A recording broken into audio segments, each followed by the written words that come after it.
Il invite Jin à le rejoindre dans sa voiture. Cependant, Jin décline car il a d'autres affaires ce soir, mais il promet de ne pas être en retard. Pendant ce temps, Yoon Tae remarque quelque chose et se demande si Park Jong-soo a vu l'ombre de Jin bouger, mais il le rejette, se demandant si Yoon Tae a bu. À cet instant, le téléphone de Jin sonne avec un numéro anonyme.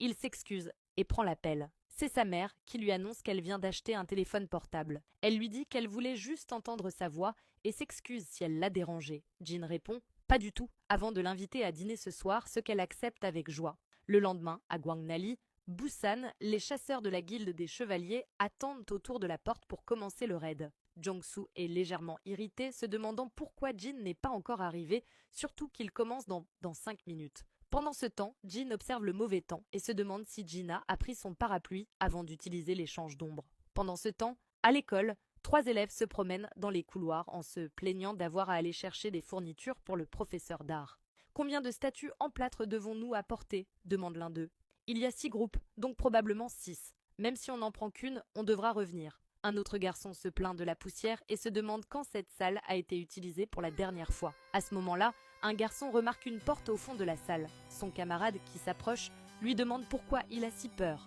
Les portails fermés sont totalement sûrs. Seuls les chasseurs peuvent y entrer et rien ne peut en sortir. Il faudra environ une semaine avant qu'elle ne s'ouvre, explique-t-il. Tu disais que cette salle était laissée à l'abandon depuis tout ce temps.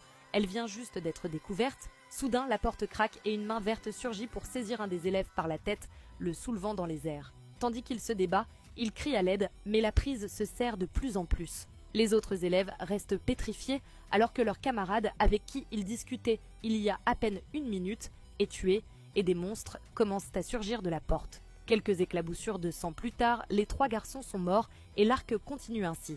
Abonne-toi pour la suite.